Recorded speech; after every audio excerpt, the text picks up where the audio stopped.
എന്നെ സംബന്ധിച്ച് ഞാൻ ആദ്യമായിട്ട് കാണുന്ന ഒരു സർട്ടിഫിക്കറ്റ് ഫിലിമാണ് ഫൈനൽ ഡെസ്റ്റിനേഷൻ. എന്നെ ആദ്യമായിട്ട് ഒരു വയലൻസ് കണ്ട ഫിലിം. അതിൻ്റെ പാറ്റേൺ, പിന്നെ ഞാൻ അന്നത്തെ കാലയളവിൽ DVD ഒക്കെ വാങ്ങിച്ച് തന്നിരുന്നു. ഞാൻ ഏകദേശം 5 സീരീസിൽ നിന്ന് കണ്ടു. സീരീസ് അല്ലല്ലോ, 5 ഫിലിം ഫ്രാഞ്ചൈസിൽ നിന്ന് കണ്ടു. പിന്നീട് അതിനുശേഷം 6ാമത്തെ ഫിലിം ഫ്രാഞ്ചൈസ് ഇറങ്ങുന്നത് ഈ വർഷമാണ്. മെയ് 16-ാം തീയതി ഇന്ത്യ റിലീസായി. ഇന്ത്യയോടൊപ്പം തന്നെ ലോകത്തിൻ്റെ പല ഭാഗങ്ങളിൽ നിന്നും. പക്ഷേ മറ്റുള്ള 5 ഭാഗങ്ങളെ അപേക്ഷിച്ച് ഇതിനൊരു പ്രത്യേകതയുണ്ട്. ഇതൊരു ഫാമിലിയെ ഡിപ്പെൻഡ് ചെയ്ത് നിൽക്കുന്ന ഒരു ഫിലിമാണ് എന്ന് കരുതി എന്താ പറയുക, ഈ പറയുന്ന പോലെ ഇമോഷൻസും കാര്യങ്ങളും ബ്രേക്ക് ആവുന്നില്ല.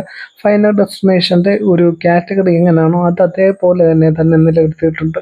ഐമാക്സ് രീതി ആയിക്കോട്ടെ, എന്ത് തന്നെ ആയിക്കോട്ടെ, ബെറ്റർ, അടിപൊളിയായിട്ടുണ്ട്. ചെറിയ മൈന്യൂട്ടായിട്ടുള്ള രീതിയിൽ ആൾക്കാരെ എല്ലാം എങ്ങനെ കൊല്ലുന്നു, ഏതുള്ള കൊല്ലുന്നു എന്നുള്ളതല്ല, ലൈഫിൽ ഒരു ശരിയേ ഉള്ളൂ, അല്ലെങ്കിൽ എന്താ പറയുക, ജീവിതത്തിൽ ഒരൊറ്റ സത്യമേ ഉള്ളൂ, മരണം. അതേത് വിധേനയും വരും എന്നത് നൈസായിട്ട് ഈ ഫിലിമിൽ കാണിച്ചിട്ടുണ്ട്.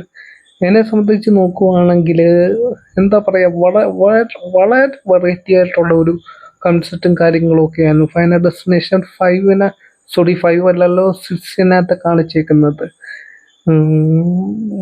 പിന്നീട് എടുത്തു പറയേണ്ട കാറ്റഗറി എന്ന് പറഞ്ഞാൽ ഇതിലെ എല്ലാം പ്രഡിക്റ്റബിൾ ആണ്. പക്ഷെ എന്നാൽ കൂടി ആദ്യത്തെ കുറച്ച് സീക്വൻസും, പിന്നെ അത് ഏറ്റവും അവസാനം വരുന്ന കുറച്ച് സീക്വൻസും ഞാൻ കണ്ടത് കരുനാഗപ്പള്ളി എച്ച്.ആൻഡ്.ജെ മാളിൽ വെച്ചാണ്.